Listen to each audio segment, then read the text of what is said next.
ថ្ងៃនេះបានមហូបចំហុយប្រហោប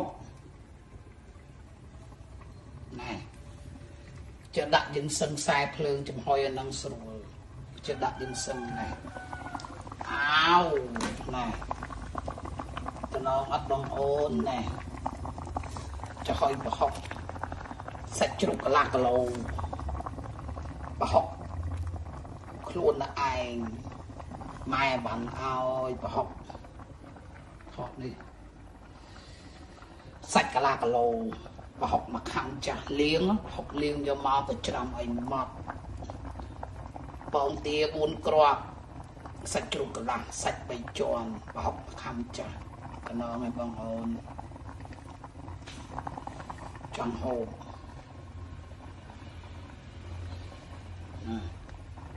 จะค่อยพกดักเพลิงติดๆចឹងណា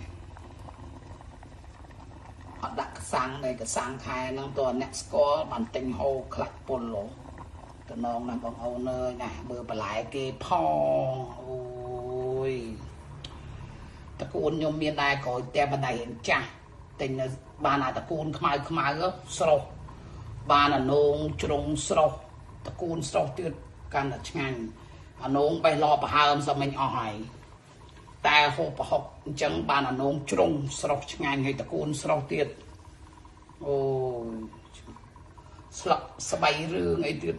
ជាតិខ្ញុំចូលចិត្តប្រហុកសាក់ស្រូវនេះចិត្តសាក់ស្រូវមិនមែនសាក់ផ្អកសាក់ស្រូវឆ្ងាញ់ណាហើយត្រាប់កដគោក៏ឆ្ងាញ់ណាបពីឡើងថ្លៃមួយខាំ2000បពីណាត្រាប់ស្រួយជាតិសាហាវបន្លែអត់ទិញទេបន្លែសងឲ្យមុនបន្លែអត់ទិញទេណាសាក់ចូលឆ្ងាញ់ណាទៀតបានឆ្អិន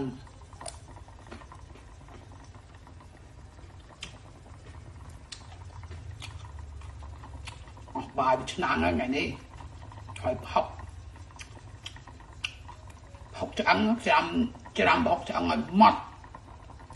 ច្រាំបោកឆ្អឹងឲ្យម៉ត់ច្រាំជ្រូកកុំឲ្យម៉ត់ពេកដាក់ម្ទេសដាក់អីអូឆ្ងាញ់ណាស់ខ្ញុំច្រាំបោកចិត្តដាក់ម្ទេសនៅក្នុងប្រហុកឲ្យហល់ឆ្ងាញ់ណងណា